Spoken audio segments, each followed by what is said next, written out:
Celtic's goalkeeper has sent a massive message to the fans ahead of the run-in, and the keeper's words are going to get the Celtic Park faithful fired up. The main story today involves a huge name being linked with the manager's job, and we've got a big title race update after a dramatic weekend of results. All that plus a great moment involving a club legend and one of the biggest defenders in world football. Let's get into it. But first, make sure you like this video and subscribe to the channel for more Celtic content. Viljami Sinisalo has spoken out about the role the Celtic Park crowd played in Saturday's win over Falkirk, and what he said is exactly what fans need to hear heading into a massive four-game run-in. With Celtic now sitting second in the table, 3 points behind Hearts but above Rangers, the margins in this title race could not be tighter.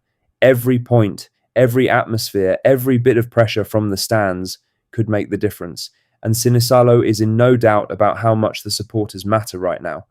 He told the Celtic Way, "It was amazing out there. The whole crowd, by the way, was amazing even before the game started. You feel it straight away. You know it's the business end of the season. Singing You'll Never Walk Alone, it was just brilliant. It's a special place to play football when it's united like that, and they are right behind you. You do really feel it as a player. We've got 2 more games here at home, and we have to make this place a fortress again. The fans are playing their part." That is the tone from inside the dressing room, not just acknowledging the crowd, but calling on them to keep going and make Celtic Park a fortress for what is coming. He went further. He said, "There are moments in football where you need that extra 1 or 2% from the crowd. When we were pushing on, or even when we struggled, they were there to pick us up, even after they scored, which probably came against the run of play a little bit.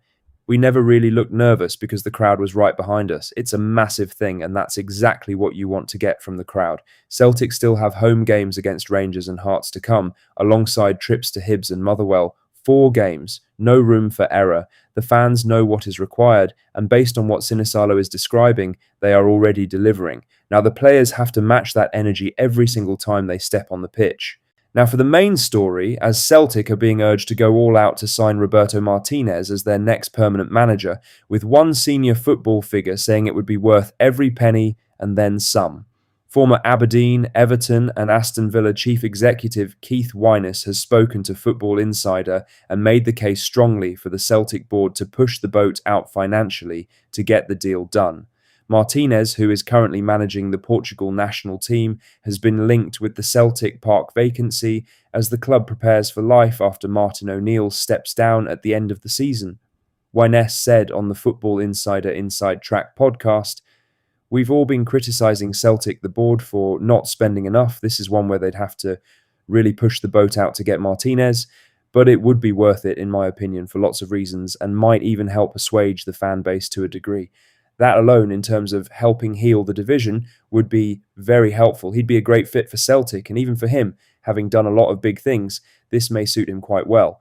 And I know his wife's Scottish, I believe, so it may well work out pretty well." That final point is interesting. Martinez's wife is understood to be Scottish, which could make Glasgow a genuinely appealing destination for him and his family, in a way it might not be for many other high-profile managers being discussed. The challenge is obvious. Martinez has managed in the Premier League with Everton and Wigan, and he has built Portugal into a serious international force. Getting him to leave that for the Scottish Premiership will require a compelling pitch and serious money. Football Insider have also reported that Celtic are separately exploring a move for Thomas Frank, who was recently sacked by Tottenham. Whatever direction they go, the message from Wyness is clear. This is not the time to be cautious. In other news, the title race got a significant shake-up at the weekend, and Hearts manager Derek McInnes has spoken honestly about what it means for everyone still in the running.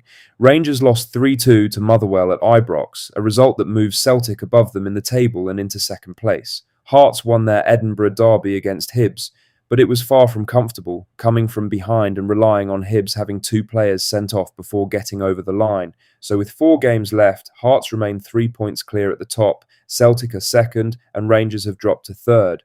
The picture has shifted, but nobody is done yet. McInnes acknowledged the significance of the weekend's results directly. He said to the Scotsman, "It's a big weekend for us and Celtic because Rangers lost. It helps us this weekend, but it's another round of fixtures next weekend, and it could easily be us on the wrong side if we don't knuckle down and get on with the job." He also talked about momentum from winning the derby first up in the split. He said, "It's a big win for us in the sense that it's against your local rivals. I do think if you win your first game, it can give you impetus and the confidence to go and deal with what's ahead of you." Crucially, all three clubs still have to play each other before the season is done. Hearts and Rangers meet directly in what could be the defining fixture of the title race. A draw there would suit Celtic perfectly. In other news, there was a brilliant Celtic connection moment doing the rounds over the weekend, and it involves one of the greatest players in the world right now. After Liverpool's 3-1 win over Crystal Palace, Virgil van Dijk posed for a photo alongside Celtic legend Henrik Larsson, joined by teammate Andy Robertson. Van Dijk shared the photo himself, and it quickly spread across social media among the Celtic support. It is a proper Celtic family moment. Robertson is a lifelong Celtic supporter and has never been shy about how much the club means to him. Van Dijk, meanwhile, made his name in Glasgow before earning his move to the Premier League, and he has always acknowledged that chapter of his career with real warmth and appreciation. There is also an added layer to this story worth mentioning. Robertson is widely expected to leave Liverpool this summer, and he has been loosely linked with a return to Celtic. Nothing concrete has emerged yet, and bringing in a top-level left-back when Celtic already have options in that position might not be the best use of transfer funds. But that photo doing the rounds will certainly get people talking. What it really represents is a reminder of the quality of player Celtic has produced and shaped over the years. Van Dijk went from Celtic Park to becoming arguably the best centre-back in world football. Robertson went from Ibrox reject to Liverpool captain and Champions League winner. Larsson is simply a club legend in every sense of the word. That connection runs deep, and moments like this weekend's photo are a reminder of just how far the Celtic family stretches. Lastly, Johnny Kenny is absolutely on fire at Bolton Wanderers, and his manager there has run out of words strong enough to describe the impact the young Irishman is making. Kenny joined Bolton on loan in January and has not looked back since. In 10 starts for the League One side, he has racked up an incredible 9-goal involvements, 6 goals and 3 assists, with 5 of those 6 goals coming in his last 5 games alone. The kind of form that gets people talking and that gets clubs interested. Bolton boss Steven Schumacher could not hide his delight when speaking about Kenny on Bolton Wanderers TV. He said, "He has been brilliant, 5 in 5 for him and 6 in total, plus a load of assists that he's got. So he has made a real massive contribution for us. I said in the summer that we wanted to try to get him. We knew the attributes would suit this team. Kind of the way I like my teams to play. It needs a number 9 that has got a threat. That's speed in behind, so he has been excellent." That's all the latest Celtic news for today. Make sure to hit that like button, subscribe if you haven't already, and drop a comment below with your thoughts. I'll see you in the next one. Hail, hail.